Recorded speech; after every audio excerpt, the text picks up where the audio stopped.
Welcome, everyone, to another episode of Sin and Nonsense. I'm super happy to welcome my old professor, Professor Jeanine Grenberg, onto the show.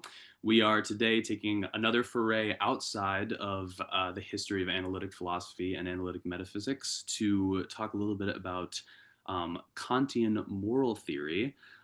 Specifically, we're going to be talking about some of the ideas that Jeanine talks about in her book. Kant's Deontological Eudaemonism, which you can find at Oxford University Press. I actually do not have a copy with me because I was privileged enough to get some proofs from my old friend. Looks like we might have a copy.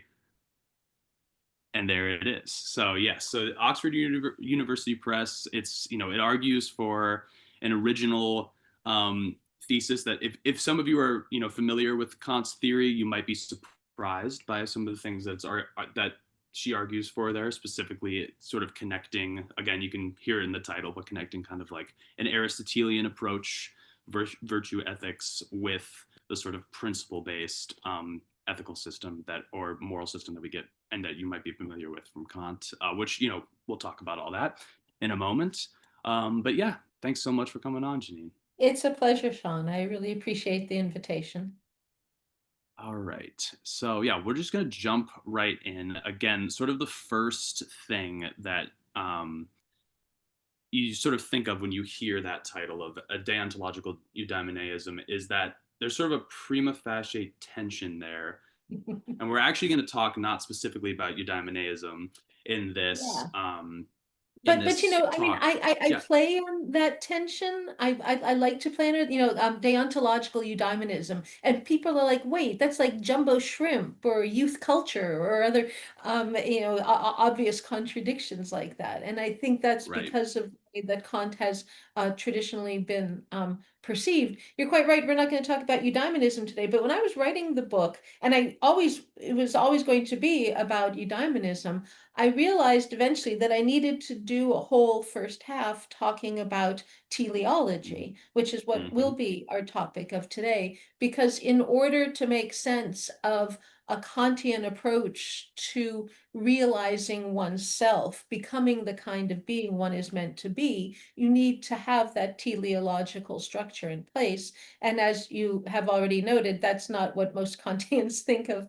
as Kant as doing. And so that was Right. a previous task to tackle. So I'm glad you invited me to talk about the teleology chapter first. Mm-hmm. Yes, yes, absolutely. We'll talk. So yeah, we'll focus on that sort of maybe more. One might say more basic tension that's lying there, which of course you will argue is not a tension. Um, okay, so yeah, let's just kind of get into it. So what might somebody think right away is a tension between a deontological system and a teleological system? Like Right. what is the sort of difference there that most Yeah. people are going to think one side and to the other? Yeah. Traditionally, Kant has been thought of as a deontologist, and Aristotle, the teleologist, one who has a telos to realize and to realize one's function. But for many interpreters of Kant, especially those who focus only on the groundwork, you have a much more austere notion of Kantian approaches to ethics, where you don't speak of thick robust sort of notions of value, like an end or a telos, to drive the justification of your moral principles. To the contrary, you have this notion of pure practical reason that is the source somehow of the categorical imperative, and you don't need to appeal to a previously existing end or telos to get that moral principle working. Whereas it is traditionally thought with Aristotle, it's just the opposite, that you do start with some thick notion of a value laden something or another that is the telos of one's life, and that you make sense of how to act and what to do in relation to that already existing good or end. And so Mm, really the most basic way to understand this traditional distinction is to say that Kantians are concerned about principles that determine what is right or wrong, whereas Aristotelians seek those virtues that point us toward the good or one's telos. Hmm. And Right. so to put the two of them together seems a contradiction in terms. Hmm. Okay, definitely, definitely. And yeah, I think that holding on to that sort of like good versus right distinction is going to be an easy sort of like it's at least a heuristic to sort of be like, all right, so here's what the difference is, even if Yep. the reality is a little bit more complicated. Now, I want to just ask, and maybe this isn't relevant, but is there like does that sort of good versus right distinction, is that cutting at the same distinction between like a deontologist and a sort of consequentialist, or are these is this like a slightly different question? No, because a Okay. consequentialist, especially a utilitarian, is going to be more principle based.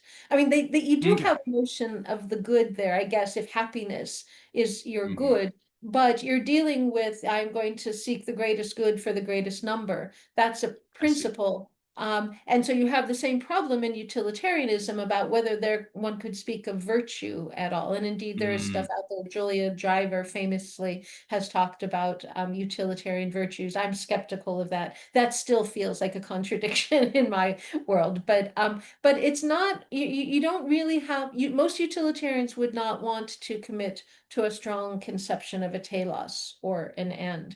I Their see. notion of happiness is it's a much more almost a mathematical conception that they're Mm, trying to get to a maximum of happiness, as opposed to some great robust notion of the good, a la Aristotle or Plato. okay, okay, got it. So, okay, that's good then. That's good. So it's not anything that's related to that distinction, because actually a deontologist and a consequentialist are really having a debate over sort of like the form of the principles that they're talking about. Exactly. And Yes. some Kantians, like Honora O'Neill, she tried to be a consequentialist at first. She tried to do utilitarianism and felt that the principles of utilitarianism weren't robust enough. So she went to Mm, Kantianism, stole the principles, but was still applying them in essentially a utilitarian way without okay. thinking about the broader range of ideas within Kant's philosophy. And but you can, when you look at her work, and it's excellent work in many ways, see that both utilitarians and a certain kind of Kantian are have the same kind of philosophy, generally principle based. I see. Got it. So again, sort of right versus good. The deontologist is going to say that we are going to try and follow a set of principles in order to make sure that we're doing what's right. And then on the other side, this sort of Aristotelian view is that we're going to try and basically like we're going to try and I don't know exactly what the word is, but like take Realize. We're realize going to certain virtues. realize our telos. That I have I a telos. see. I have some way that I should be. Well, I don't even want. There's a way for me to be my best self, Okay. and I Okay. want to realize that I want to be the most excellent example of the kind of being I am. Okay. And getting the virtues would point you toward that telos. I see. I see. Okay, got it. Got it. Yes. All right. Awesome. All right. Well, that should be enough on that distinction. And again, we're going to keep cutting at it, I'm sure, as we Mhm. go on. So, before we get to talking about your unique take on Kant, I guess, well, maybe even I was going to say that we're going to go into some talking about some other interpreters first. But before we even do that, maybe we should just say a little bit about what those principles are for Kant, because some people may not be familiar with Sure. I Kant's mean, categorical imperative. yeah, we're dealing with the categorical imperative, and the language can be a little obscure in the first instance, but it's an imperative that holds categorically. What's an imperative? I must do this. And what's the categorical bit? Well, I must do this, no ifs, ands, or buts about it. The opposite of a categorical imperative would be a hypothetical imperative. So a hypothetical imperative would take the form, if you want to do this, then you must do that. but a categorical imperative would take the form, you simply must do that. There are no contingencies that need to hold in order for the demand of the imperative to stick on you. So that's a Mhm. categorical imperative generally. But then it famously has at least three, some will say four formulations, different ways to conceive of the same principle. The first formulation, act only on those maxims that are uh, uh, not why can I not speak clearly here? Act only on those maxims that can be universalized without contradiction. Lots of complexities Yes. for understanding that. I won't go into the details. The second formulation is to treat persons always at the same time as ends and never merely as means. Um, and then the third formulation of a kingdom of ends, act always as to move toward what Kant describes as a kingdom of ends. I think all three of those things we could spend all afternoon talking about in their own right, but those are the Right. principles that guide morality. I will, as might be obvious with my teleological orientation, be most interested in the second formulation. A lot of traditional deontologists would want the first formulation to have more weight, and that's some of the disagreements that I will find with some of the other interpreters. Well, yeah, I was gonna say you just like listing out those different versions of the principles. It seems like it almost just gets more teleological as you list off each one. Like the last one sounds exactly like like we're moving towards something. Right, right, right, right. Yes, Right. Okay, got it, exactly, got it, got it. exactly. Very good. Okay, so these are the principles that we're dealing with in Kantian moral theory. But again, really, it's just one principle. It's just the categorical imperative formulated three different Yeah, ways. he says that they have three formulations, but it is all one and the same principle. There's a lot of disagreements from interpreters about how strictly to take that claim he makes, but yeah. Got it. All right. Well, yeah, let's talk a little bit about what some other people have said about, Right, right. basically about whether or not there is teleology in Kant's ethics. So there are Yeah, some reasons that interpreters maybe more recently have rejected the idea that there is any teleology. yeah. Why has that been the Yeah, well, case? the interesting thing is that we've got a very popular strain of interpretation in Kant scholarship that has been active at least since, I don't know, the mid 80s and early 90s, of students of John Rawls Mm, who have taken from their time with Rawls a particular view on how to interpret Kant. And one of the big things for Rawlsian inspired interpreters of Kant is that they hope to realize the fruits of pure practical reason without heavy metaphysical commitments. I am afraid that in my more uh, joking times, I call this Kant light. Like Bud Light, we have mhm. Kant Light.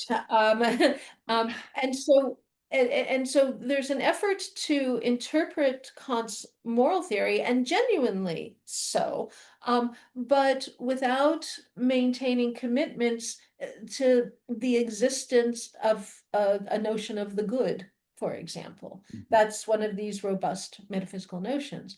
And so in doing so, you get different interpretations of even, say, the first formulation. You would think that the first formulation of the categorical imperative would be the least teleologically oriented. But in fact, Kant does use appeal to teleology to generate the contradiction in the first formulation. Mm, But Christine Korsgaard and her famous interpretation of the first formulation, which has had a lot of staying power in recent decades, um, rejects out of hand the idea of being able to appeal to some end to generate the contradiction. So if you did want to do that, you want to say, well, okay, does your maxim contradict an end that you have as a human being? And if it does, it fails the contradiction test. She argues that there is no end that we can guarantee that all of us have. And so mm, to try to appeal to um, end of humans qua human, that all of us should share the same end, much as Aristotle would say we should seek the end of flourishing or excellence, doesn't make sense. for course guard. And what I find funny is that she rejects that notion pretty much out of hand without argument. And the way she Hmm. can get away with saying, well, we just don't find anything like this in Kant, is that she has a range of interpreters who are happy to go with her on the metaphysically light reading of Kant. And so that possibility of how to interpret the categorical imperative gets set aside. Um, Right, and right, and she has an alternative way to conceive of it instead of thinking of um, generating the contradiction through appeal to an end that all humans qua human share. You generate a contradiction by looking at some actual end that an individual human being has. So you can do the famous lying example that if I lie to get what I want, is that universalizable? And you can generate the contradiction that you actually won't end up getting the money you want in the universalized world because everyone's going to be unwilling to trust you because everyone will know that everyone lies, and so right, right. you fail your maxim. And so that's an interesting interpretation of the first formulation, but it sets aside from the get-go any more robust conception of a teleological way that one might interpret the categorical imperative. H.G. Peyton, back in the day, did do a teleological interpretation of the first formulation, but that is an interpretation that has gone out of favor as the Rawlsian school Mm, has taken more prominence. And so one is left with and so the Rawlsians are going to take on deontology pretty much in the strict sense of deontology that we started our conversation with, that Kant's ethics is about what is right, that we don't have a previous conception of the good to guide us in our principles of ethics. right. Now, this is actually a good way to move to Barbara Herman, even though I mentioned her a little bit later in my book, but I think it's the reason I chose both Korsgaard and Herman as comparative interpreters here is because they both are coming from this more Rawlsian perspective. But Herman is more Hmm. interesting because she her one of her famous articles is Beyond Deontology. So she's Mm, trying to push yes. toward a more I'm not even going to call it a teleological interpretation. This is just the thing. She's very insistent. And the name of the article that is again beyond deontology. She doesn't say I'm moving towards Kant's teleology. She says whatever we're doing it a little bit more than deontology, right? But Hmm. she too ends up being very hesitant to flat out say there's a notion of the good that is robustly the basis of our principles. And so she reads the second formulation, the idea that persons are ends that exist in themselves, in as closely identical a way as the first formulation as possible. Because one who is more teleologically oriented would say, well, persons who exist as ends, that is the already existing robust notion of the good that's going to guide us in all of our ethical Mm, formulations. But the deontologist says, no, no, no, no, no, that would be Aristotle. That is not how Kant is using. right. He's because the worry would be for these deontologists that Kant would be would be assuming what he's trying to prove, namely the Mm, existence of the good. And a more metaphysically oriented person like me is willing to say that's not an illicit presupposition. That is a metaphysical statement with which he begins his ethics. But the deontologists who want to produce what is moral through appeal to pure practical reason and through some story of how reason is going to start from a position of I have no morality yet, and then do some sort of magical thing and come out with morality on the other end, right, are not going to be happy with starting by saying we are always already have something of value to deal with right. the human being as an end in itself. And so Herman um, goes beyond deontology, but begins by reading in her own language a very austere reading of the second formulation that she admits herself. You know, some people are going to be disappointed. They're going to think that I really am going to grab to this teleological notion more, but she insists that she's not going to.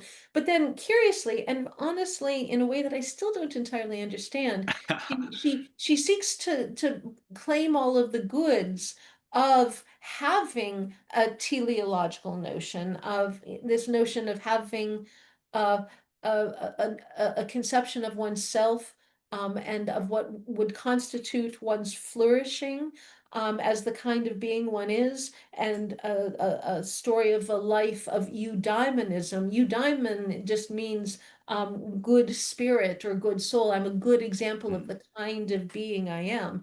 And she seems mm, to have something moving towards eudaimonism, but for me, it comes a little bit like a rabbit out of the hat. I'm When she is so insistent upon staying with the strict deontological readings of the first two formulations of the mm. categorical imperative. I frankly think that she's twisting and turning because she is committed to this strict Rawlsian notion.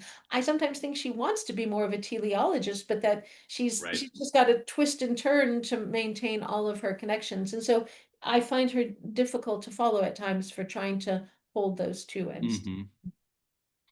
Okay, there's a lot there, and I want what I want to introduce is just because you're talking about this idea that some of these interpreters, I guess basically what they want to avoid at all costs is this sort of, like, as you're saying, this robust sort of metaphysical notion of the good.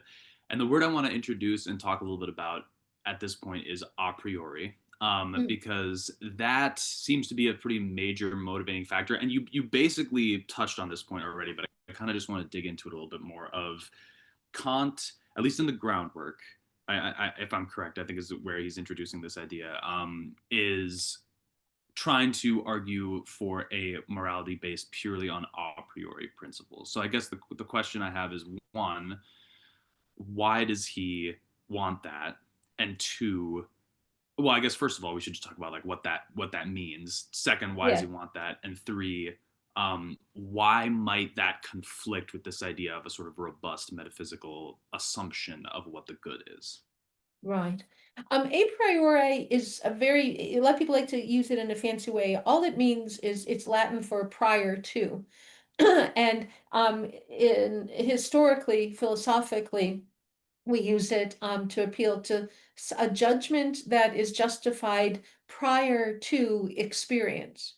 So that I do not need to appeal to sense experience or experience of any sort in order to justify the claims of my judgment.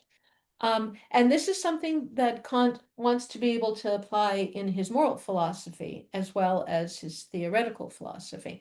There's a long story we could tell about a priori, going back to Hume, who worried about um, that we couldn't get necessary judgments from experience, and that we have a lot of trouble when that proves to be the case. But that is exactly why Kant wants a priori judgments, because a priori judgments come with this neat status of being judgments that hold with universality and necessity. Mm-hmm. Um, a judgment that is based on experience could shift if experience changes. You know, Hume's famous example, will the sun rise tomorrow?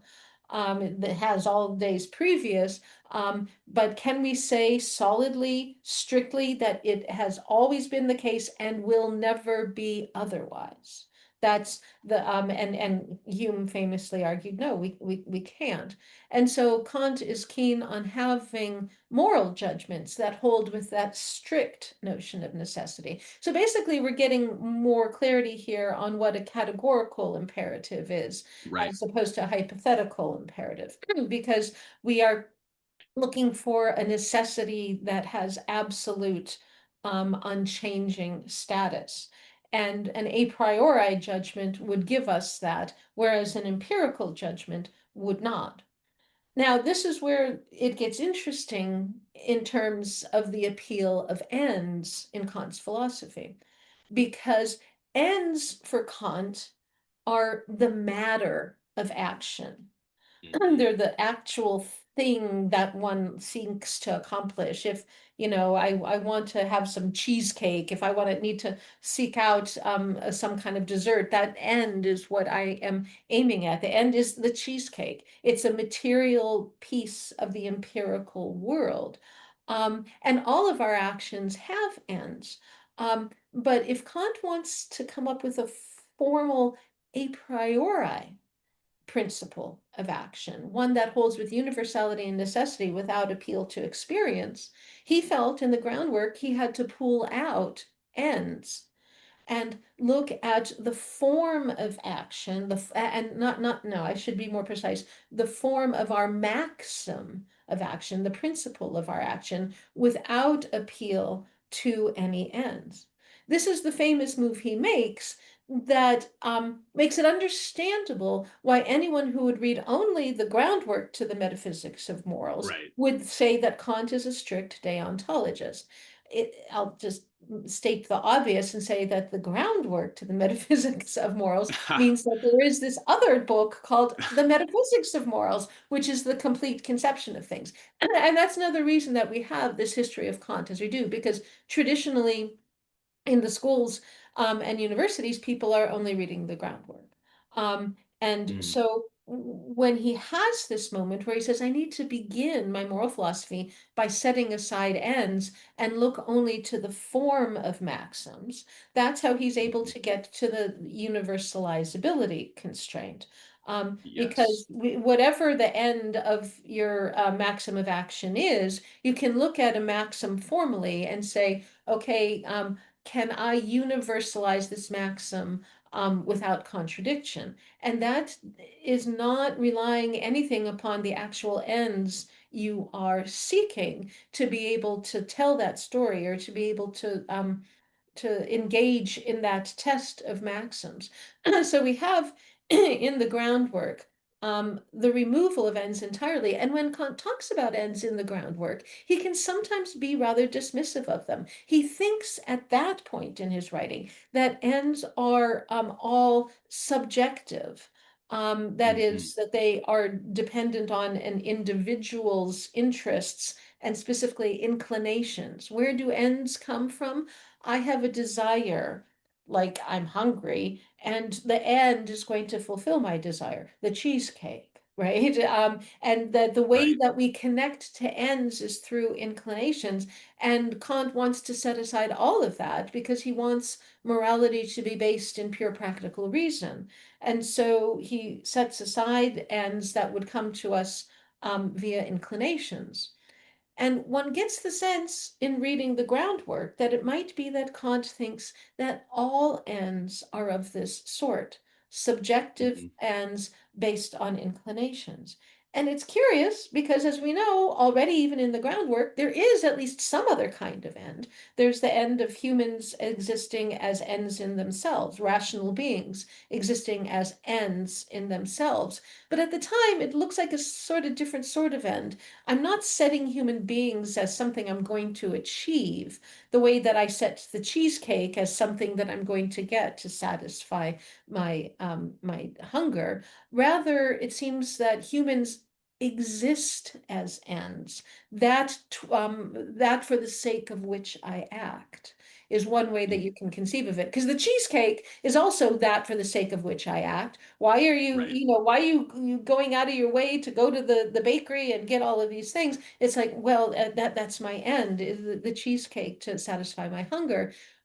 But we can also conceive of humans as ends, that for the sake of which we act, such that whenever I act, I need always to have in mind the value of human beings as I go about in the world. And so you have that notion of end already existing in the groundwork, but because of all of Kant's very strong language about the other kind of ends, subjective ends, being illicit to us if we are going to achieve an a priori morality, it is generally thought that there is no other conception of ends in his writings until we get to the later stuff in the metaphysics of morals. And so it's because Kant, in some ways, Kant got himself into this trouble, that people assume he's not interested in Right. teleology. because his groundwork project demanded that he set aside ends in order to tell an a priori story of the grounding of morality. Right.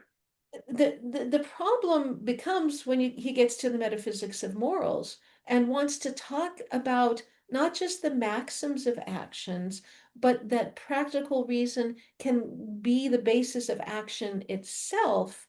He's got to abandon this idea that ends are no longer important Mm, because mm, you can end up in the first formulation. You can talk about maxims of action, but you don't have a sense of the rubber hitting the road, the maxim actually being realized in a particular action in this world.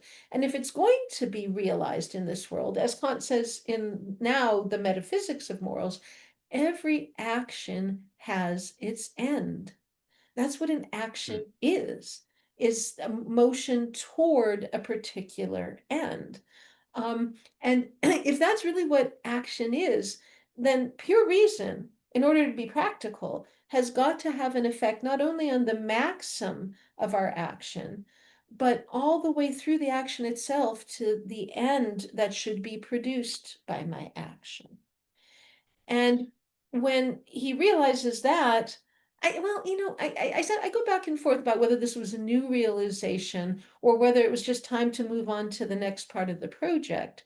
Um, but he realizes that if he's going to accomplish the very same project that he intended in the groundwork to show that a priori reason can ground principles of morality, that he's got to show that pure practical reason working through maxims to an action and its end. And if reason cannot tell us a priori what the ends of my action should be, as well as what the formal maxim is, then it has not succeeded in being pure practical reason. mm, mm. Okay, So, let's hone in on that. So, because the way I'm hearing this is that there's a problem with essentially like if you just have pure practical reason at the level of maxims, or like sort of having an effect at the level of maxims, you are essentially like it imposes a constraint upon what sort of actions we can do, but it doesn't necessarily give us a positive end that we're moving towards. Yes, so it's yep, it's it's a sort of negative like it's a constraint rather than an actual good. motivation in and Good. of And itself. using Okay, the yeah. language of negative is good there, and you find that in the literature. Is the categorical imperative merely a negative principle, telling us what we Mhm. can't do, as Right. opposed to giving us a positive conception of our flourishing as human beings, right? That Yes, would be the yes. negative and the positive there. And in the metaphysics of morals, he says it's going to do the latter as well. It's going to give us a positive conception of our flourishing as human beings. Okay. But to do that, and to do that without abandoning his a priori project, he's got to have a broader conception of ends than he had in the groundwork. Because as we were Okay. saying, in the groundwork, all he had was the notion of ends that were empirical and based on inclinations that were particular to individual subjects, but no universal shared ends. So they are empirical, they are based in inclination, they are subjective, and are not going to have any of the qualities of a priority Yeah. that one would want if you're looking for pure practical reason to determine ends. And so what Okay. happens in the metaphysics of morals is he introduces a new category of so-called obligatory ends. Ends that are not based in inclination, but find their source in pure practical reason. And that pure practical reason can determine ends, not just to specific individuals, but ends that must be held by all rational beings. And so you have that same pursuit of universality, not just on the level of maxim, but on the level of things of ends, which he admits is the so-called matter of action. If the Mm, form of action is its maxim, the matter of action is its end. And we now want to be able to construct a set of obligatory ends that are determined through pure reason instead of through inclination. And once we have those, then ends are welcome in the game of a priori morality. And so it's really that category of obligatory ends that is the crucial move he makes in the metaphysical Right. morals. Okay. So this is good. I feel like this is clarifying sort of why the Rawlsians might not want to go this route. For me, where like their conception is that the sort of categorical imperative is saying that it makes no appeal to specific ends, and so there's a sort of I mean, I can't help but feel like there's a kind of investment in a sort of a priori morality in that way that anybody who's trying to create like a sort of a theory, a moral theory to give a groundwork for sort of like a liberal outlook on society. The reason that one might want that, I guess, is that like, everybody has their particular ends, and it's not as if everyone needs to share universally any ends. Everybody can just have, to each their own, but as long as everybody sort of realizes that, okay, like in order for us to all have our individual ends, we need to operate by certain principles, or else it's going to end up, sort of coming back and biting us. So it's like we all have this sort of like universal investment, but we don't need to commit ourselves to the idea that actually there are certain ends that everybody does have positively, which Right. I can The see notion why of a that would be a little shared bit good. more of a Yeah.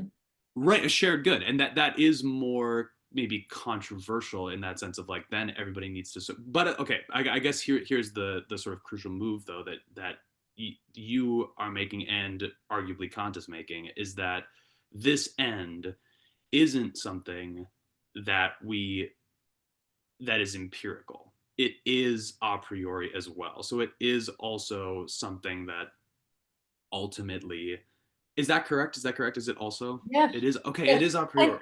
yeah, and it gets back to this whole notion of the status of ends in themselves, persons as such Right. is the language I use, the persons existing as a source of absolute value.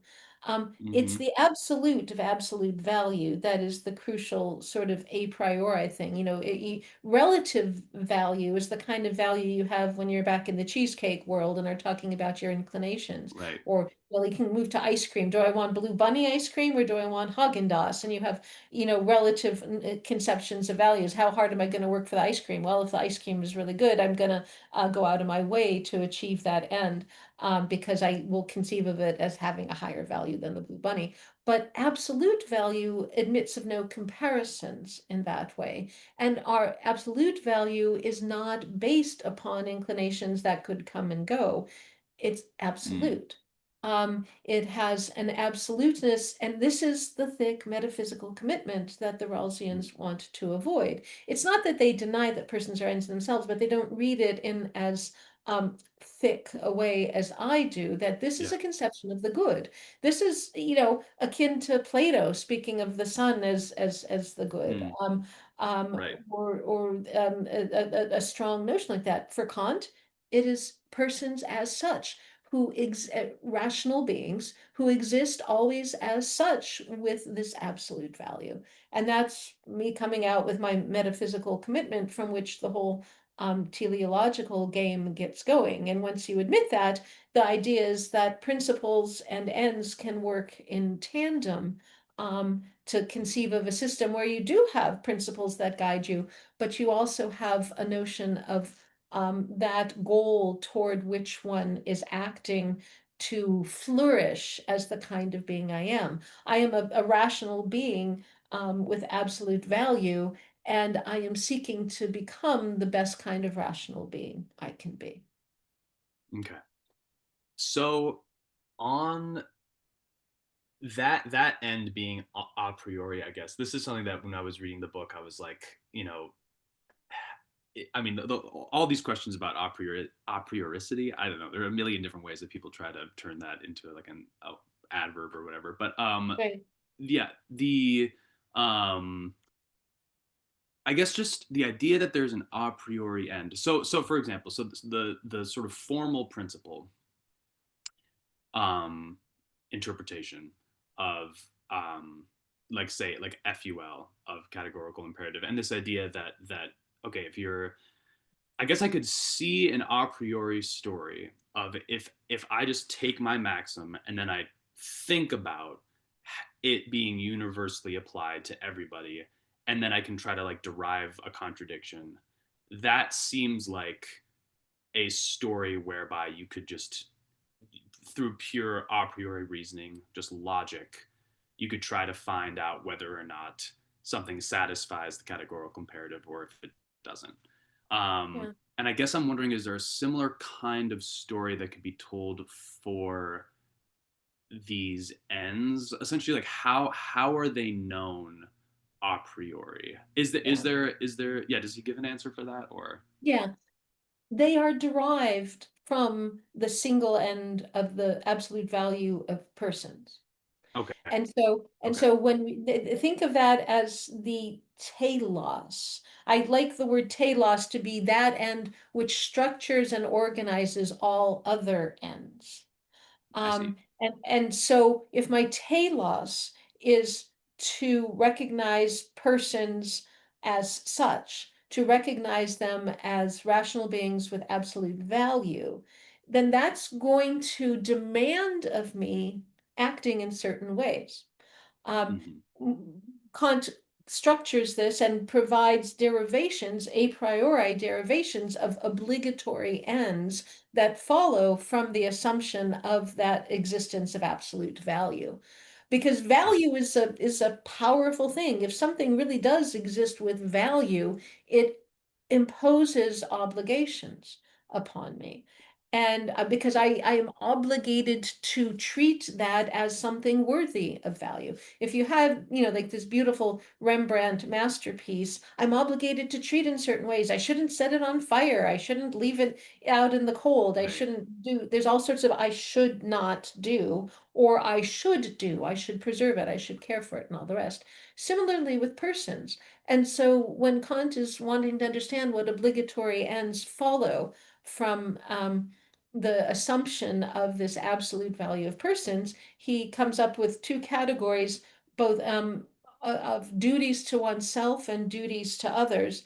The biggest value that follows for ourselves is to perfect ourselves. Self-perfection is the ultimate goal of the moral life for Kant. When it comes to duties to others, it is to improve the happiness of others, which sounds weird because that sounds utilitarian, but it's now within a very different conception of things. But I am obligated to increase other person's happiness. And but then you get on each of those levels a whole series of further obligatory ends. What does it mean to perfect myself? Well, I don't lie. I have self-respect, but also humility. I am courageous. I have, there's a whole series of things on one end, and then similarly of how I act toward others. I need to be beneficent. I need to express gratitude. I need to respect others, and so on. And you get a whole range of obligatory ends that follow from this one telos of persons as such. And so you can begin to see how eudaimonism is going to emerge from this, because my goal is self-perfection. And I am seeking to become the best example possible of the kind of being I am. And when I succeed in that, I have achieved the eudaimon, the good spirit. Now, and I'm probably going a little bit off track of today's conversation to go into this, because I can imagine already objectors saying, but Kant says eudaimonism is awful. That's happiness. That's empirical. It's going to ruin the a priori story, blah, blah, blah, blah, blah. Poor Kant didn't really understand eudaimonism as Aristotle did. Hmm. He generally thought of eudaimonism when he talks about it. He uses the word three times. And every time he talks about it, it's clear that he conceives of eudaimonism as a certain sort of curious form of rural utilitarianism. Hmm. Um, so when he's thinking about happiness, he's thinking about what ends up being what we would today call utilitarianism. And he's not at all thinking about human flourishing. I mean, the problem with Aristotle and his eudaimonism, as we conceive of it, is oftentimes eudaimonia gets simply translated as happiness. And if you use Mhm. that word, then Kant thinks about happiness as, well, that's all this empirical stuff that is the satisfaction of your inclinations. And that's exactly what I need to set aside to get my a priori moral principles.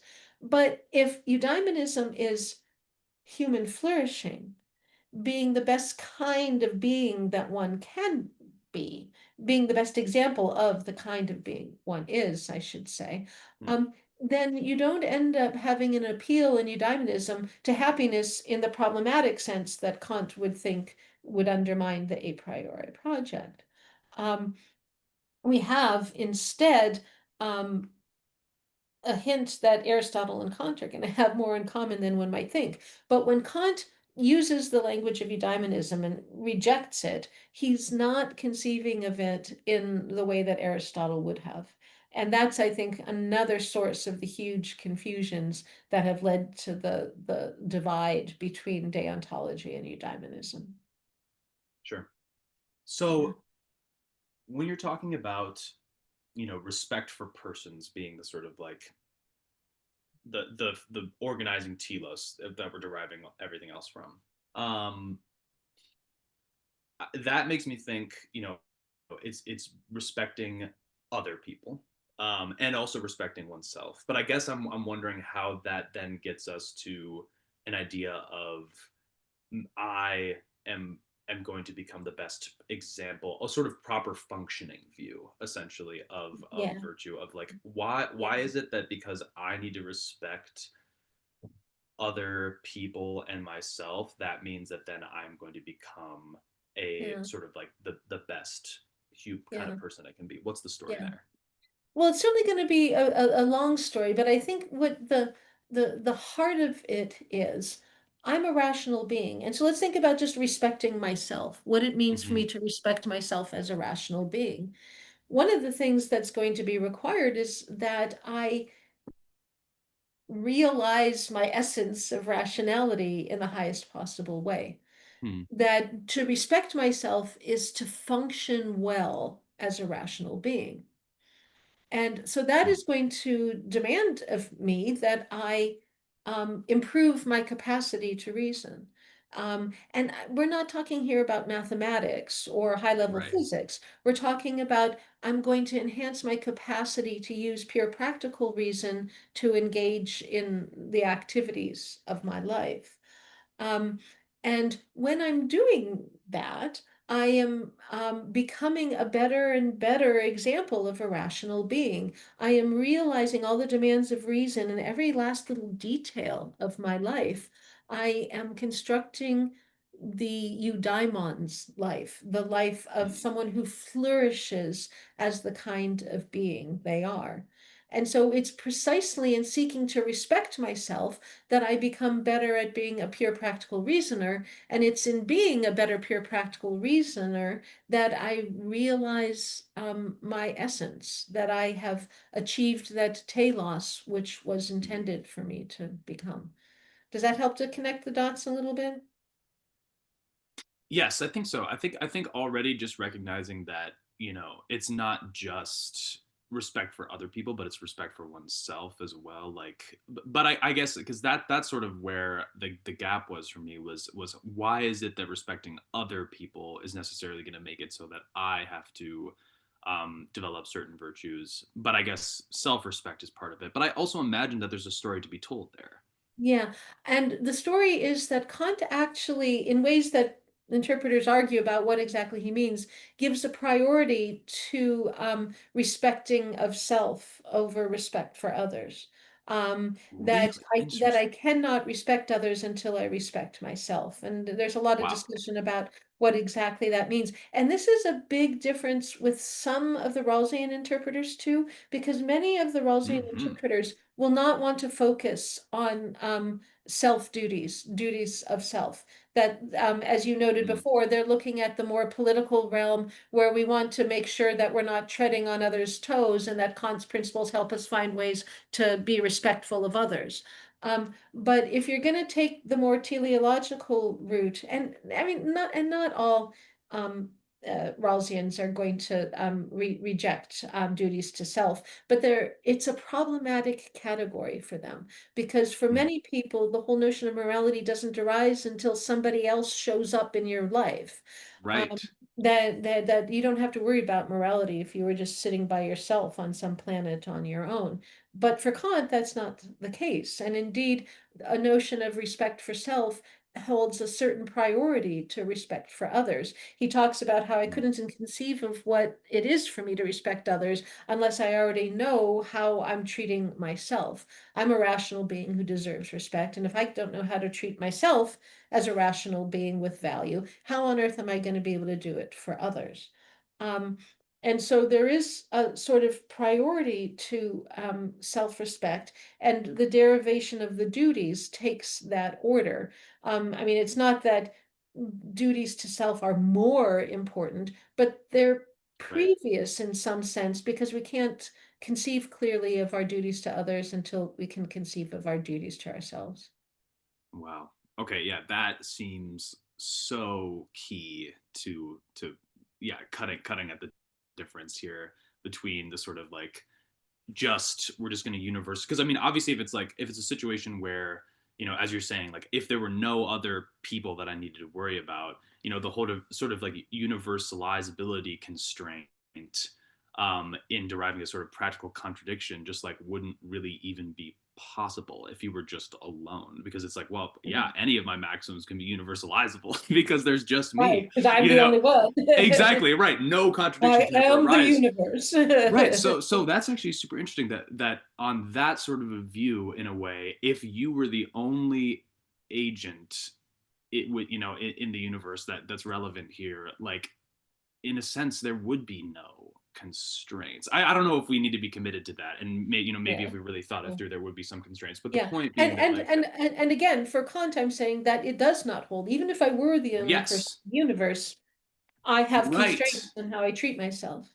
Yes, exactly. So that kind of like at least gives us a some again sort of like prima facie reason to think that that sort of practical contradiction reading isn't going to square with this idea that there is actually in Kant a sort of like deep emphasis on respect for self because it seems like on the practical contradiction idea like it would be hard to derive any sort of like constraints on a self if that self was just alone in the universe of one or whatever. That's Yeah, really yeah. interesting. That's very Yeah, interesting.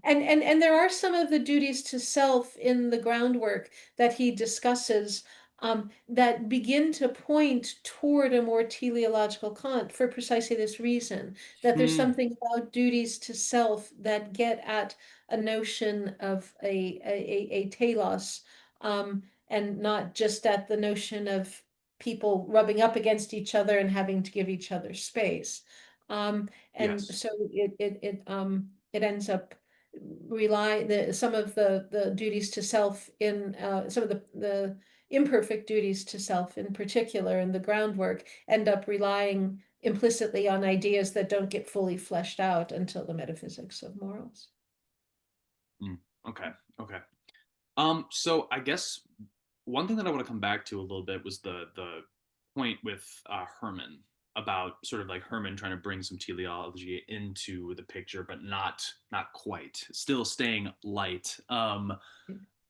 So the attempt that Herman makes is to sort of say that the instead of humanity or the value of persons being the sort of like the telos that's organizing everything, we've got the categorical imperative and these sort of rational principles themselves are inherently of value. Is that correct?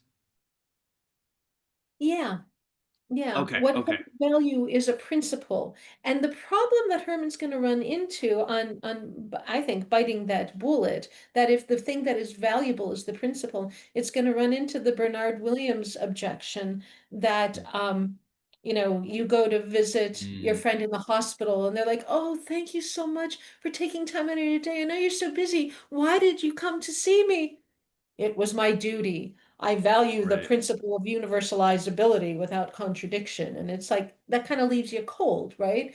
And I think right. that Herman, when she says that that is the thing of most value, the principle itself, not persons, but the principle, that she is going Hmm. to be subject to those sorts of objections.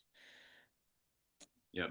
Okay, I see. I Mm. see. Yeah, so her move is to say that I am following the principle because the principle is inherently valuable.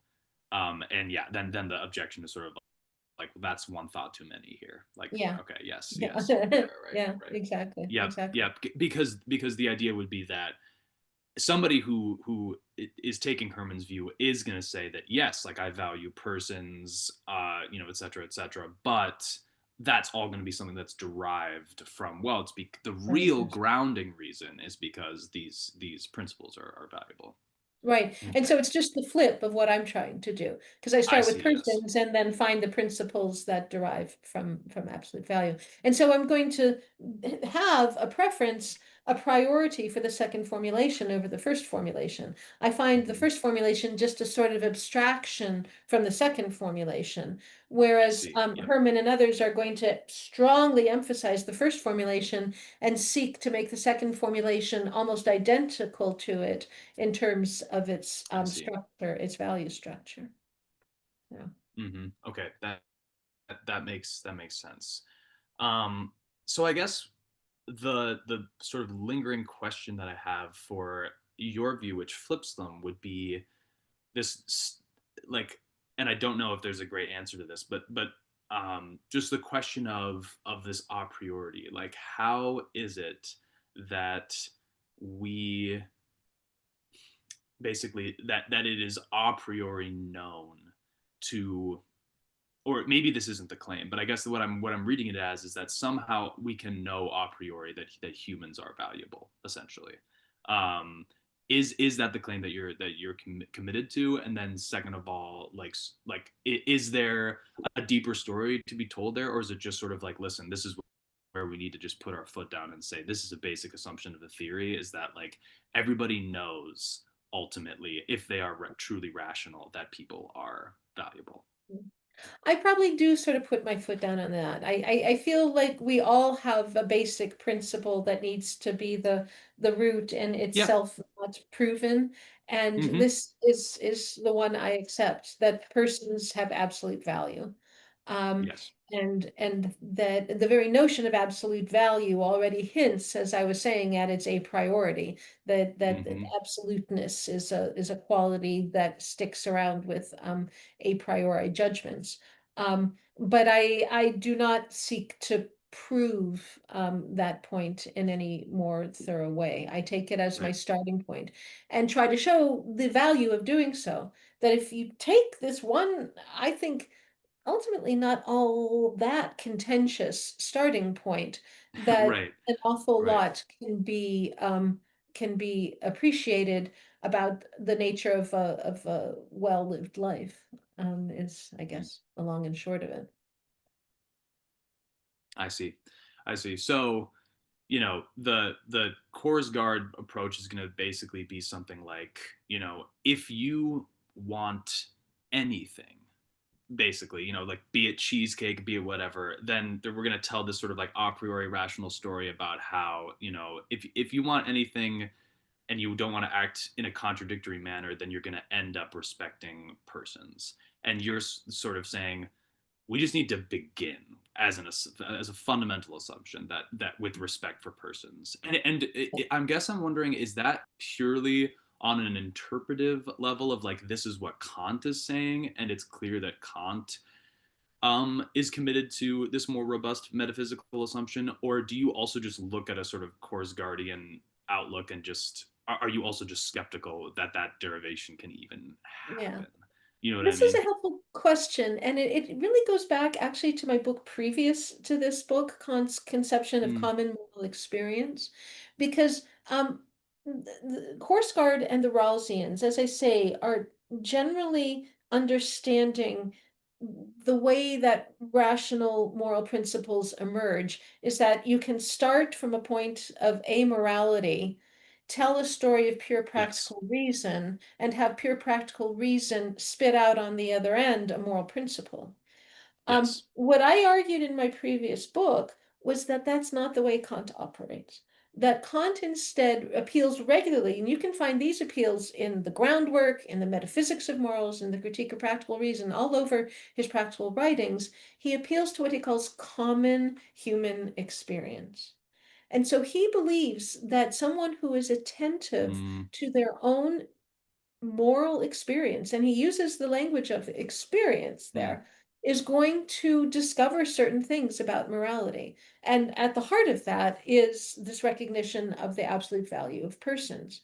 And so you discover that categorical imperative not through on my story, we never start at a point of amorality, appeal to reason, get to right. morality. Right.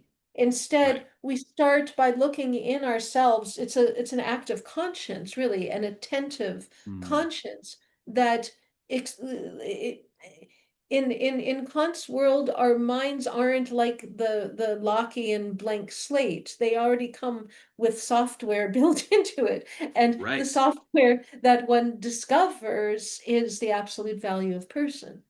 Mm, Um, and this is why the Rawlsians are going to be disappointed in me because the whole project of practical pure reason, by their account, is proven not necessary on right. their Right. account because it's like it's already there. That it's more an act of attending to what is already there as opposed to rationally proving that it must be the case. Yes. So. Okay. Got it. Yep. Yep. And that's a great. That got exactly to what I was asking. And I guess that did then just like to sort of, dovetail off of that. I guess the just a question on a personal note, like, yeah, again, is this an interpretive question, or also do you just, because I mean, personally, I think that it just seems so much more, it seems very implausible to me that you could begin at an amoral place and, as you're saying, sort of pull morality out of a hat. I mean, granted, I remember when we were first studying Kant's moral theory, I was very optimistic about that possibility because I was like, wouldn't that be sick? You know what I mean? Wouldn't that be Like, awesome? And whoa. yeah, right. I remember reading the groundwork and being like, there were a few pages into it. I was like, I think they're actually going to do it. I think that we might get morality out of amorality right now. But at the same time, like I think that in general, I don't think that that is how things work, how reason works. You don't really you have to start with something, but yeah. So I guess is it just an interpretive thing, or do you also find the idea that morality can emerge from amorality to be implausible? Yeah, it's I think Yeah. something that I believe personally as well. And I think that Kant and me, our minds kind of work in sync a bit. So if I find the best interpretation I can of Kant, it's usually what I also would want to believe in my own life. Um, and so I do take and I think most any philosopher, historian of philosophy would want to say that. Maybe there are people who have other motivations for doing historical work, but most often an historian of philosophy finds something in the historical figure that speaks to you and that you don't want to Right. reinvent the wheel. You like the idea of having an interlocutor when thinking of your own ideas. It may be that there are some points where I have to part ways with Kant on very specific points, but the large picture of his moral worldview is one I am very congenial to. So, Okay. Let's see. I've got a couple questions that I want to ask just about your personal view, then, just to well, mhm, or again, your interpretation of Kant's view. right. Um, I guess maybe we could dig a little bit more into this idea of, the difference between sort of like practical ends and moral ends. And sort of like sketching exactly how we get from the idea of just like, all right, so we've got just ends purely based on inclination, and then basically moving from the cheesecake to the obligatory ends. How Yeah, does that story work? yeah, yeah.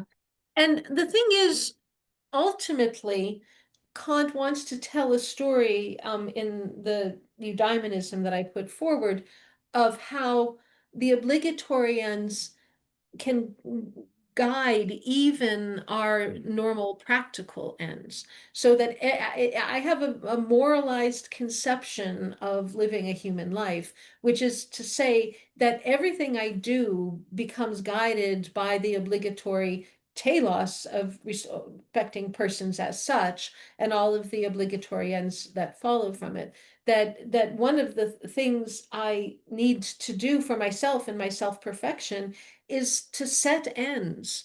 That's what we do as rational, as practically rational beings, is we set ends. And to set an end is not just to do something. I use the example sometimes in class of how if your mother says to help your brother with his homework, and you go and you sit and you help and you don't really want to do it, you have not set the end of helping your brother with your homework. right. You have been like, you've done what you've been told to do, but to set an end is to take your brother's welfare as your concern and to act in a way that seeks to enhance his well-being, and to do it out of your own choice. And so when we talk about setting ends, there's a whole story to be told there about the importance of what it is to set an end, as opposed to just stumbling throughout all the world and doing what other people tell you to do.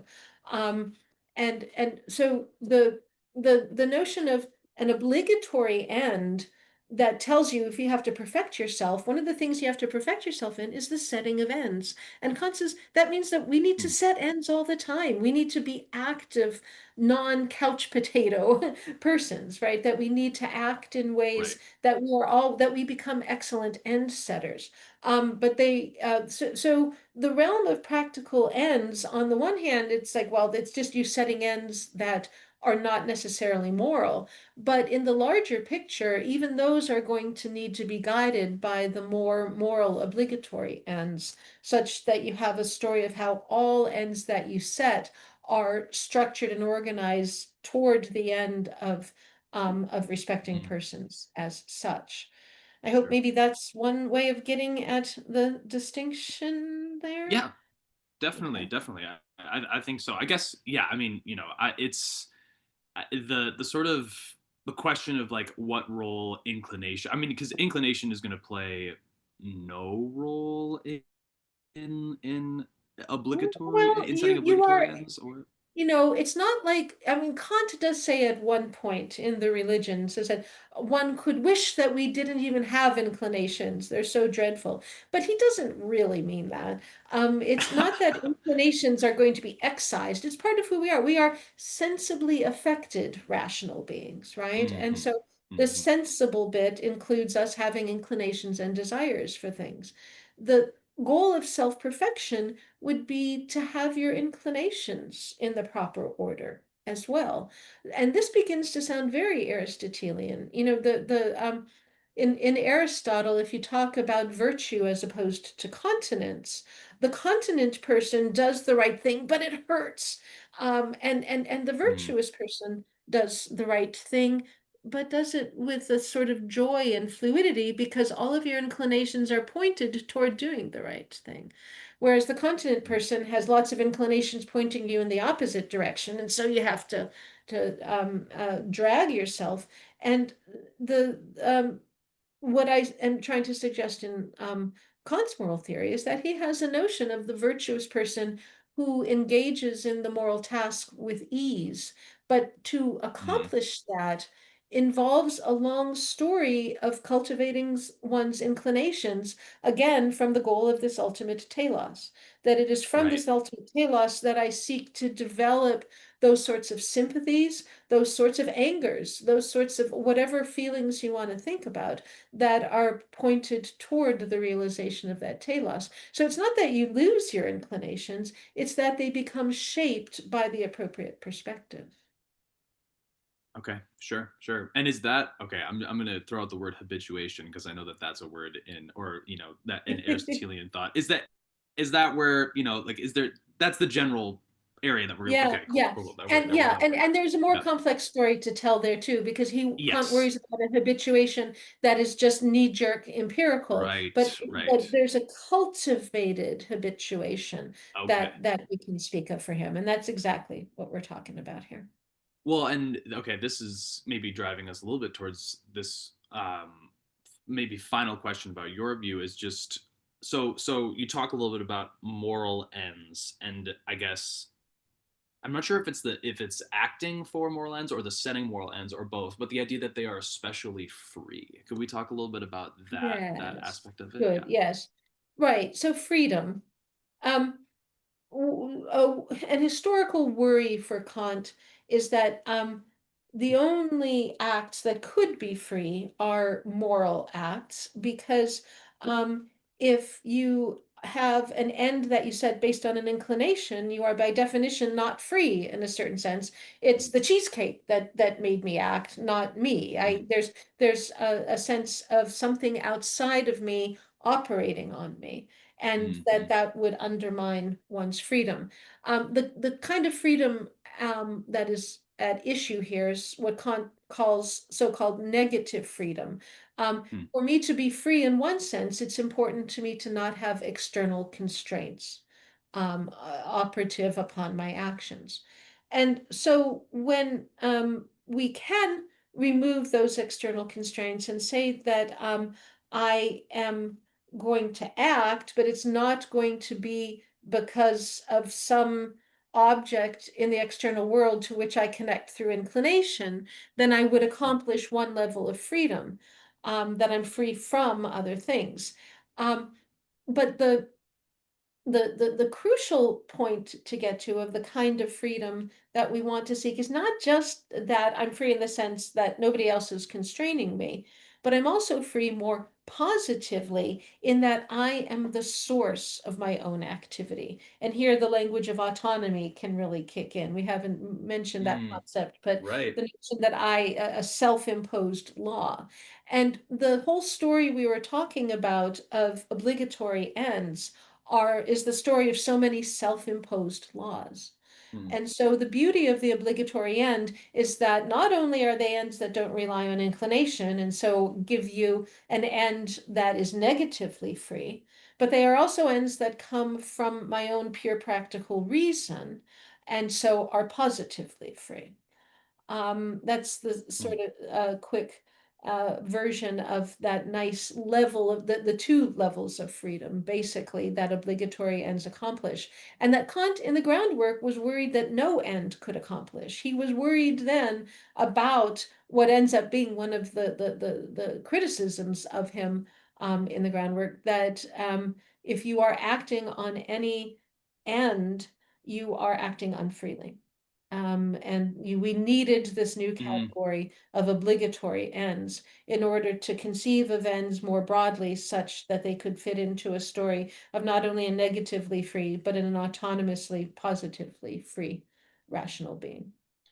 Okay, okay. And so is this coming, and maybe this is the wrong question to be asking, but like the idea that in some sense we are the source of our own ends for these obligatory ends, is that because of the fact that we are persons,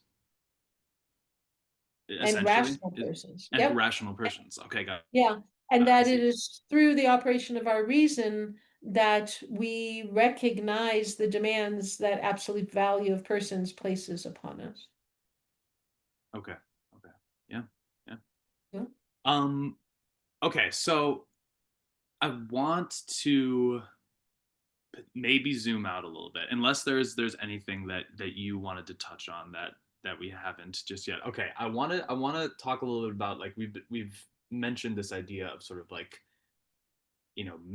robust metaphysical commitments, some people not wanting to take them on, from Kant. And I guess, you know this maybe part of the discussion could be a little bit less concrete, but I'm just wondering about the ways in which this idea of sort of like an absolute value, like basically how does his moral outlook fit in with his broader metaphysical views, I guess. And this is, again, we don't necessarily need to get too deep into this, but Hmm. I wonder, yeah, I wonder where it sort of, where it fits for him, because there was a moment earlier in the conversation where you said, he's not a, blank slate, tabula rasa, John Locke kind of a person, and obviously that's a super key part of his program elsewhere, is this idea that, we do have a certain structure that just sort of comes with us to the world. And I guess the idea that moral experience is maybe a part of that structure, or I'm wondering, is there, can you comment on where that maybe fits in there, or is it Yeah. too much to I, get I into? mean, I mean, there's a lot of ways you can go in terms of big picture stuff here. I mean, on the one hand, um, we can, just as in his epistemology, Kant has the story of all the categories and pure intuitions that help us to construct experience. We're telling a similar story here of we can even call them categories, the principles of the categorical imperative. And I'm not going to be able to talk about this as precisely as I would like to. I've actually written an article on this, but it's Oh, been a great. while since I've reviewed my own ideas. That you have the something like a parallel of concepts and intuitions in epistemology is on the Mm, same level in his morality, that we are talking about concepts and intuitions operating in tandem. And really, I was relying on the moral feeling of respect as the sort of intuition, or I mean, in morality, it's mm, feeling instead of intuition. There are all sorts of complexities that I'm sliding over here. But that it is in engaging in our rational reflection via a felt sense of moral concern that the moral feeling of respect gives us, that we can talk about a sort of parallel on the moral level to the epistemic story of transcendental idealism, of how we need concepts and intuitions to have an understandable experience of knowledge. So I think all of this runs through Kant.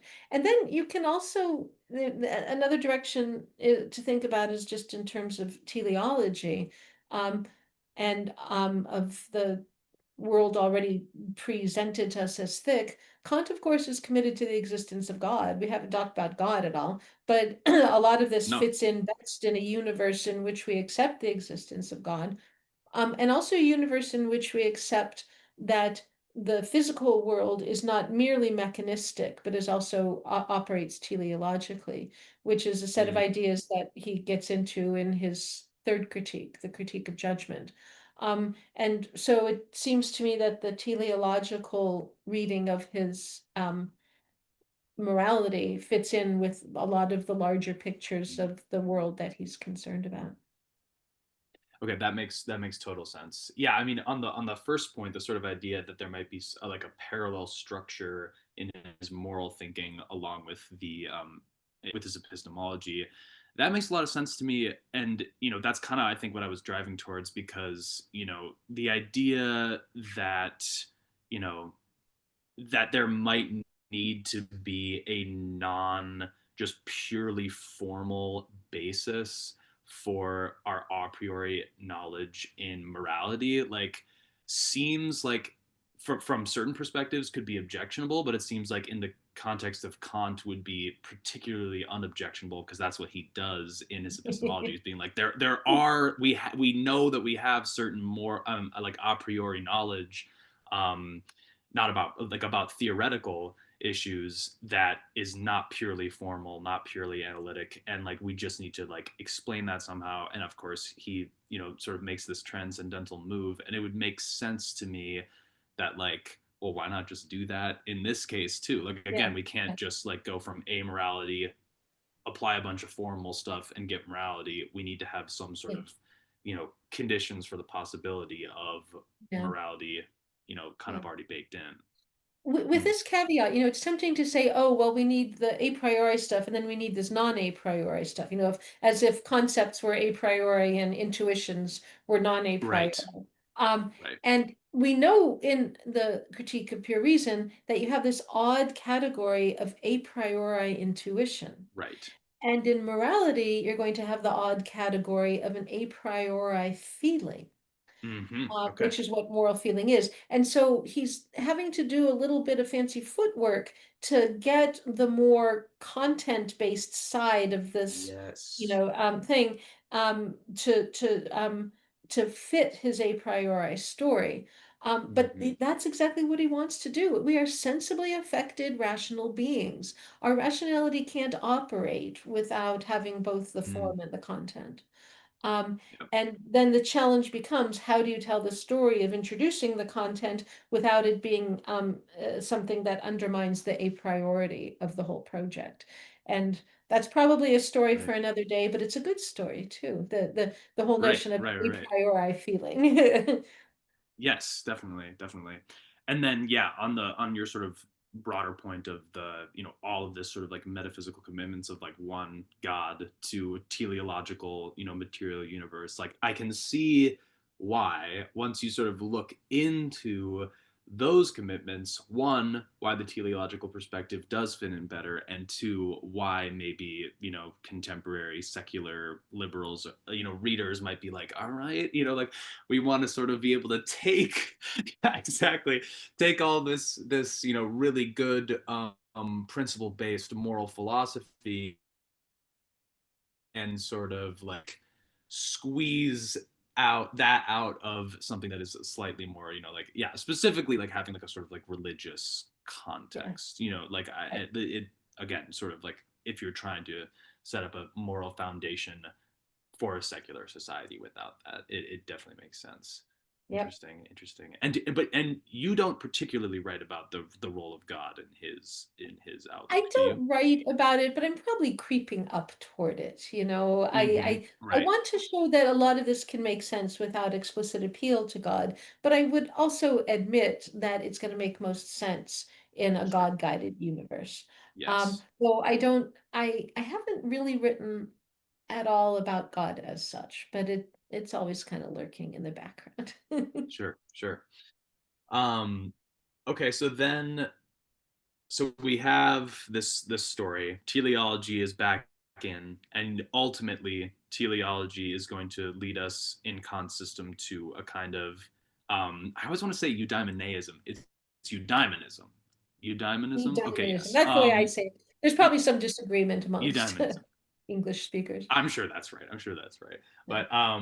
But so and I guess, you know, just is there any comment you can give on, is there going to be a specific flavor to Kant's outlook on the virtues that is going to like diverge from an Aristotelian perspective, or is that, you know, is that some details that we don't need to get into?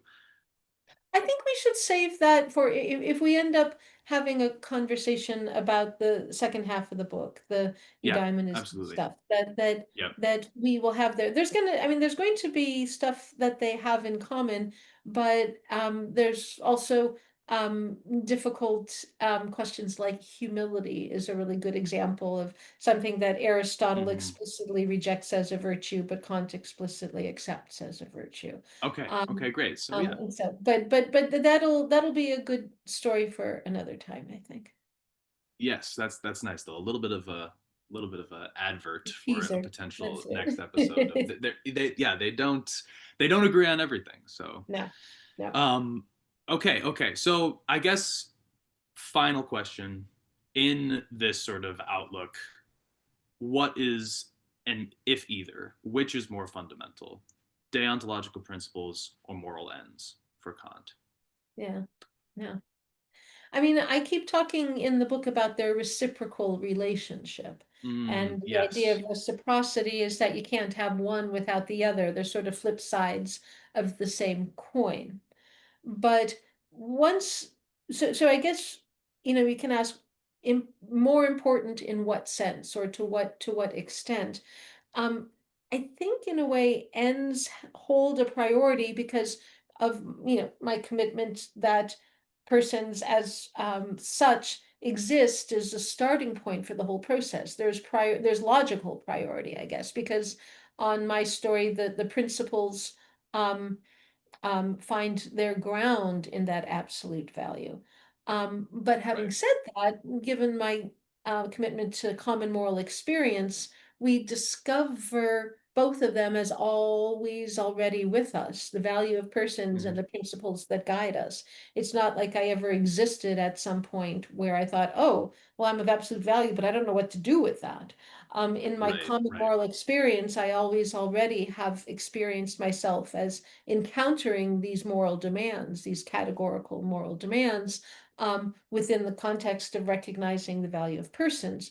And so, on the one hand, if you want to chop it up, it may be that the end has a certain logical priority, but if we accept the larger picture of the common experience and the attentive reflection on common experience, we that both are always already there and they are flip sides of the same coin.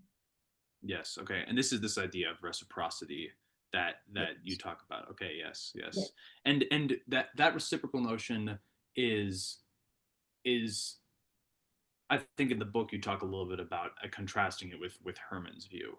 Uh, is that correct? Okay. Yeah. Yeah. Yeah. Because she's going to go with principles first. Principles are Right. going to She's gonna have go the principles basic first. value. Yes. Yeah, Yes. Yep. Okay. Okay. I see. definitely. Cool. Um, all right. Well, maybe we end here, and then potentially in the future we'll talk a little bit more about where eudaimonism comes into the picture. Absolutely. This has been a great pleasure, Sean. I appreciate you taking the time to get us together. Absolutely. Thanks for coming on. And I will also, the title of the book, and I've realized I haven't been linking people's books. I've just been writing their titles down, but I'll also put a link to the book down in the Right. I'll description do below. another So visual here. yes, everybody, check it out. Check it out. Yeah. And we may be back to talk about it again in the future. So Very thanks so good. much for coming on, Jeanine. Been my pleasure. All right. Bye.